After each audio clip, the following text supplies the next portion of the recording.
Et salut à tous, aujourd'hui nous allons jouer quelques petites parties pédagogiques, où là nous allons jouer contre un 223 Elo espagnol, qui nous commence la partie par E4, donc je vais répondre E5 tranquillement. Il prend le contrôle du centre, on va faire de même.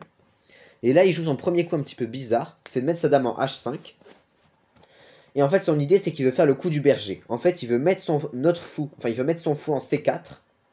Donc vous voyez, il veut mettre son fou qui est en F1 en C4. Et ensuite, il veut me faire dame, prend F7, échec et mat. Donc, bon, il sort sa dame en H5. Qu'est-ce qu'elle attaque, cette dame? Elle attaque le pion central en E5. Donc, il faut que je le défende. Je vais jouer cavalier C6, comme ça je défends mon pion en E5.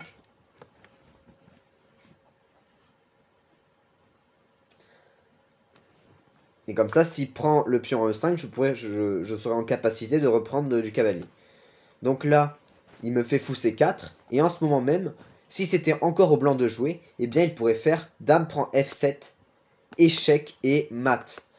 Du coup, si je joue cavalier F6, ça va pas parce qu'il peut faire dame prend F7, échec et mat. Du coup, je vais jouer G6, j'attaque la dame, et mon pion est protégé. Et en fait, tous mes pions sont protégés. Donc, la dame blanche ne peut rien manger. Donc ça va être assez cool pour moi, puisqu'il est obligé de redéplacer sa dame. On va voir où il va la redéplacer. Normalement, il doit la replacer en F3, où il viendra encore menacer mat en F7.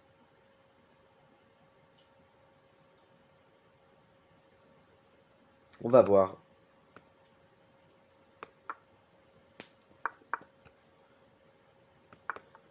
Donc il se replie en E2, d'accord, ça c'est pas forcément mauvais. Et du coup, face au coup du berger, j'ai vu des gens ici qui jouent fou C5. Bon, après, c'est pour les gens qui ont un meilleur niveau. Les gens qui jouent fou C5, en fait, il faut pas trop mettre le fou en C5. Parce que maintenant qu'on a joué G6, eh bien, c'est mieux de mettre le fou en G7. On développe le fou sur la grande diagonale. Et même s'il est un petit peu coincé par le pion, on va essayer de débloquer tout ça. Alors, parce qu'en fait, si à la place d'être en G7, le fou était en C5, eh bien, on pourrait pas trop faire petit roc parce que le roi serait un petit peu faible sur les cases noires. Par exemple, un fou qui viendrait en H6, une dame en F6, ça ferait des maths, des choses désagréables. Du coup, il développe son cavalier en F3. Bon, moi, je vais développer mon cavalier en F6, tranquillement. Il se développe, je me développe.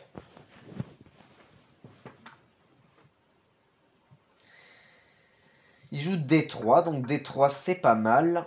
D3, ça va permettre de sortir son fou. Et moi, du coup, j'ai envie de prendre le contrôle du centre, donc je vais jouer D5. Comme ça, je viens attaquer le fou. Et non, j'ai pas fait d'erreur. J'ai cru que j'avais fait une erreur, mais en fait, ça va. Ça va, ça va. Et là, il fait une énorme gaffe parce qu'il donne son fou. Il a oublié qu'en fait, comme j'avais bougé un pion au coup d'avant, en fait, il a oublié que comme j'ai bougé un pion, ben, le pion a bougé. Et du coup, ben, je mange son fou. Donc, du coup, il reprend mon pion. Mais du coup, j'ai gagné un fou contre un pion et je suis très content. Et il abandonne. Donc, c'était pas si compliqué. Hein, c'est juste parce qu'il a donné un fou. Mais s'il n'avait pas donné le fou, la partie était encore très serrée. Enfin, serrée, je veux dire que c'était encore tout à fait possible de la perdre ou quoi que ce soit. Je n'avais pas forcément une meilleure position. Donc on va quand même analyser un petit peu. Donc j'avais réussi à reprendre l'avantage, quand même un très léger avantage parce que j'avais réussi à bien prendre le contrôle du centre. Et je vais quand même regarder si mon fou G7 était bien joué. Est-ce que mettre le fou là était pas mal? Alors apparemment c'était pas horrible, mais il y avait bien mieux. Mettre le fou en G7 c'était bien mieux de mettre le fou en G7. Donc j'ai bien fait de le mettre en G7. Ce que je vous ai dit est correct. Et du coup on a gagné par abandon. Et maintenant on va jouer contre Shadow Puff 0. Bon, il est canadien, il a 891 de Elo. Il nous fait E4, on lui fait E5, on prend le contrôle du centre, on fait comme lui. On va voir ce qu'il va nous jouer. On va voir s'il va un petit peu changer du cavalier F3 qui est habituel. Non, il joue comme d'habitude, il joue cavalier F3. Il développe son cavalier en attaquant mon pion en E5, donc je vais le défendre.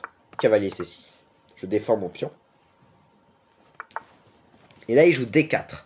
Alors ça, on appelle ça l'écossaise. Donc face à ça, j'ai vu beaucoup de gens qui réfléchissent énormément et qui finissent par jouer un coup comme D6. Donc mettre le pion en D6. Alors c'est pas la meilleure idée. Et les gens, en fait, ils oublient beaucoup trop souvent qu'ils peuvent prendre le pion. Et c'est ça vraiment qu'il faut y penser. Quand votre adversaire met un pion au centre, c'est souvent le mieux de le prendre. Donc là, il reprend du cavalier. Donc ça, c'est bien joué. Mais du coup, il attaque mon cavalier avec son cavalier. Et il y a un petit problème. C'est si je prends son cavalier avec mon cavalier, et bien dans ce cas-là, il va reprendre de la dame. Et en fait, ça ne sera pas terrible pour nous. Parce que soit sa dame est au centre. Vous avez peut-être déjà entendu que c'était bien de mettre la dame adverse au centre. Mais ici, c'est une exception. Parce que la dame qui sera en D4 ne sera plus attaquable par le cavalier. Puisque le cavalier viendra de se faire manger par la dame. Après, cavalier prend D4, dame prend D4. La dame ne peut plus se faire attaquer. Donc on va plutôt ici jouer fou C5. Pour venir développer le fou. Tout en attaquant le cavalier. Donc, il va soit échanger, donc il va peut-être prendre en C6. Il va peut-être jouer fou E3. On va voir. Il a pas mal de bons coups. Alors ça se voit en tout cas que notre adversaire ne connaît pas très bien la théorie des ouvertures. Sinon il aurait joué ce coup-là en 5 secondes maximum. Bon, alors moi je fais exprès de mettre 2 heures, mais c'est parce que je réfléchis. Enfin c'est parce que je vous explique les coups que je fais. Mais en temps normal il faut pas réfléchir. Enfin je veux dire il n'y a pas besoin de réfléchir autant normalement. Donc du coup la théorie je crois que ici c'est Dame F6. Alors Dame F6, ça n'a pas l'air d'être un superbe coup. Mais en fait, enfin, ça n'a pas l'air d'être un superbe coup parce que ça bloque la case F6 pour notre cavalier. On va plus pouvoir mettre le cavalier en F6 puisqu'il y a la dame en F6. Du coup, on va devoir mettre le cavalier en E7 ou en H6 et il sera moins bien placé. Donc là, il prend en C6. Et là, on a deux possibilités. Donc on peut reprendre bêtement le cavalier. Enfin, on peut pas vraiment reprendre le cavalier en fait. On pourrait aussi peut-être prendre en B2, si on veut trouver des autres coups. Mais là, le coup, en fait, c'est fou prend E3. Alors, ça a l'air d'être un coup un petit peu illogique, parce qu'on se fait manger le cavalier, et au lieu de remanger le cavalier, on mange le fou. Mais en fait, dans cette situation particulière, c'est pas si mauvais. Déjà parce qu'on menace dame prend F2, échec et mat. Donc en fait, s'il sauve son cavalier, je vais faire dame prend F2, échec et mat. Du coup, il peut pas sauver son cavalier. Du coup, quoi qu'il fasse, je vais faire pion prend D6 au prochain coup. Enfin, pion prend C6, je veux dire. Et on verra si je prends avec le pion qui est en B7 ou le pion qui est en D6 ou avec la dame, ça on verra.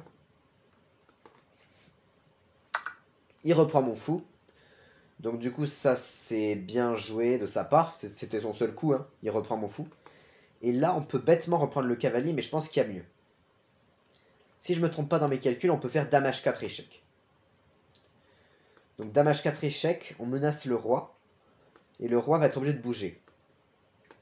Parce que s'il bouge pas, je prends en E4. Ah oui, mais si je prends E4, il peut sauver son cavalier parce que c'est pas sur échec. Donc attendez. Si je récapitule, dame H4 échec. Non, je peux faire dame H4 échec. J'en suis convaincu. Alors en fait, mon idée, c'est que si il joue G3, eh bien je vais pouvoir faire dame prend E4, où j'attaquerai la tour en H1. Bon alors là, ça a l'air d'être assez compliqué, hein. Je pense pas que là vous ayez bien suivi pourquoi j'ai vu dame H4 si vous avez un niveau de moins de 1000 Elo. Mais en gros, ça va. En gros, ça passe. Et là, ça dépend de ce qu'il fait. S'il fait G3, je fais dame prend E4. Et s'il bouge son roi, je vais pas prendre. Bon voilà. Bon, s'il bougeait son roi, j'aurais pas pris en E4 parce que je n'attaquais pas sa tour. Donc là, bon, il abandonne. Bon, c'est pas trop le moment d'abandonner, hein. Il faut pas qu'il abandonne à ce moment-là, hein. J'ai un avantage, mais l'avantage est pas du tout écrasant. Il a abandonné sans raison. Du coup, j'ai gagné en 8 coups par abandon. Donc on va re-regarder cette partie. Donc E4, E5, cavalier F3, cavalier C6, D4. Prise en D4. Fou C5. Hop. Dame F6. Il échange. Et là, c'est là où je prends l'avantage. Je peux faire fou prend E3. Et là, voilà. Bon, c'est pas le meilleur coup dame H4 échec. Là, j'aurais dû reprendre le cavalier. Dame prend E4. Et en fait, il abandonne. Bon, du coup, bon, là, c'était pas vraiment besoin d'abandonner. Mais en fait, j'aurais pris le pion. Il aurait dû bouger sa tour. Ou alors l'ordinateur dit de jouer Dame D4.